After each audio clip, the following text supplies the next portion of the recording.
네, 대통령 배우자 김건희 여사에 대한 도이치모터스 주가 조작 사건에 대해서 검찰이 무혐의 처분을 오늘 아침에 발표를 했습니다. 차고 넘치는 증거에도 불구하고 국감 기간 중에 무혐의 처분을 서둘러서 했습니다. 김건희 특검법에 대한 여론이 70%에 육박함에도 불구하고 검찰은 국민과 싸우는 길을 선택한 것 같습니다. 부디 법원이라도 사법정의 실현을 위해서 애써주시기를 부탁을 드립니다. 한재봉 대구지방법원장님께 말씀을 드리겠습니다. 화면 좀 올려주세요. 동영상을 좀 틀어주세요. 신탁회사가 법원에 등기한 신탁원부에는 신협으로부터 받은 대출 규모가 누락됐기 때문입니다. 네, 법원장님. 네, 지금 저 내용은 알고 계시죠? 예, 알고 있습니다. 네, 그 대구 지역뿐만이 아니라 전국적으로 전세 사기 피해가 속출하고 그것이 사회적인 지금 문제로 대두되고 있습니다. 피해자들은 고통받고 있는데요. 지금 대구지방법원에서 등기가 제대로 되지 않아서 전세 사기 피해자들이 피해를 받았다는 그런 방송 내용입니다. 대구 북구의 집단 전세 사기 사건 법원에서도 알고 계시는 거죠? 관련 사건은 최근에 판결 선고가 된 것으로 네. 들었습니다. 그런데 지금 이게 등기가 문제입니다. 건물주가 2018년 12월부터 2022년 9월까지 대구 북구에 자기 자본 없이 다세대 주택을 지은 뒤에 17가구로부터 전세 보증금 15억 5천만 원을 가로챈 사건이고요. 전세 세입자들은 계약 당시 등기부 등본을 확인을 하고 전세 계약을 했는데도 불구하고 전세 사기의 피해자가 됐습니다. 다세대 주택을 짓는 과정에서 채무를 담보하기 위해 신탁사의 소유권을 넘기고 신탁회사가 법원에 등기를 했음에도 불구하고 대구지방법원 등기국이 등기를 누락했다는 것 때문에 지금 문제가 됐습니다. 법원장님, 그 내용 알고 계시나요?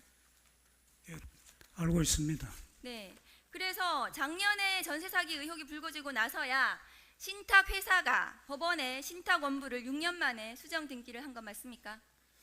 경위는 그렇게 된 걸로 알고 있습니다. 네, 대구지방법원 등기국이 한 수정 등기조차도 신탁원부에 적은 페이지 숫자와 실제 페이지 숫자가 다르다는 게 지금 밝혀졌습니다. 맞습니까? 내용 모르시나요? 그거는 제가 정확하게 저렇게 언론 보도 방송까지 났는데도 불구하고 법원장님께서 그런 내용을 모르고 있으시다는 게 제가 의아합니다. 부동산 등기로 부동산 소유권, 담보권, 신탁관계 등을 알 수 있고 등기로 인해서 채무 변제 순위가 변동되기도 하고 특히 국민들의 재산과 관련된 사항이기 때문에 더욱 철저하게 관리되어야 하는데 등기를 누락한 건 대구지방법원 등기국의 직무 태만 아니겠습니까? 등기가 누락됐다고 말씀하시는데 제가 듣기로는 그 당시 그 신탁 등기할 당시에는 이렇게 그 대출 규모나 이런 거를 그 등기부에 기입 그 명세서를 넣게 되어 있지는 않은 걸로 제가 들었습니다. 그래서 발생했다고 제가. 그러면 지금 앞으로도 이런 피해는 계속 속출할 수가 있겠네요, 법원장님. 아닙니다. 지금은 제가 그 관련 규정이 정비되어서 바뀐 것으로 들었습니다. 그 후에 관련 규정이 정비가 되었습니까? 예, 예.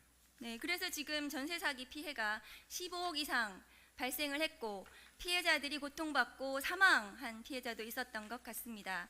그런데 지금 법원에서 그 징역 7년 구형한 것에 대해서 징역 5년이 선고된 건 맞습니까? 북구 사건은 그 언론 보도를 통해서 제가 그 결과를 처음 들었고요. 나중에 이제 판결문 열람하면서 내용은 확인을 네, 했습니다. 적정한 형이라고 법원장님 생각하시는가요? 개별 사건 양형에 대해서 지금 재판이 진행 중인 사건이고 하기 때문에 제가 뭐 공개적인 자리에서 그 적절성 여부를 언급하는 것은 옳지 않은 것 같고요. 다만 양형은 법관이 개별 사건에 대해서 양심에 따라 전인격적으로 내리는 결단이기 때문에 어떤 경우에도 법관의 판단을 법원장으로서는 존중을 하고 있고 다만 그 부당성 여부는 상소심 재판부에서 적절히 판단해 줄 것으로 그렇게 생각하고 있습니다. 네, 법원장님 고견에 저도 동의를 합니다. 그러나 그 전인격적인 소신으로 판결을 내리시더라도 국민의 법감정과 부합해야 되는 거 아니겠습니까? 양형이라는 게 워낙 그 어려운 문제이기 때문에 피해자 입장에서는 만족할 수 있는 형이 법에 정한 최고형이 선고되면 당연히 만족할 것이고, 피고인 입장에서는 또 상대적으로 관대한 형을 원하기 때문에 그 어떤 접합점을 찾기가 사실 쉬운 문제는 아닙니다. 다만 재판을 담당하는 법관이 국민의 눈높이나 일반적인 정서에 가능하면은 공감할 수 있는 그런 양형을 할 수 있도록 항상 고민하고 성찰하도록 그렇게 노력하겠습니다. 양형에 대해서 제가 한 사건 더 말씀을 좀 드리고 싶은데요. 부산 고등법원장님께 말씀드리겠습니다. 대구 고등법원장님께 말씀드리겠습니다. 대구에도 그 돌려차기 사건이 발생을 했었었는데요. 혹시 고등법원장님 알고 계시는가요? 예, 알고 있습니다. 그 사건 1심에서 50년 선고됐는데 고등법원에서 2심에서 27년이 선고가 됐습니다. 알고 계십니까? 네, 알고 있습니다. 그 고무줄 양형 선고는 어떻게 생각하십니까?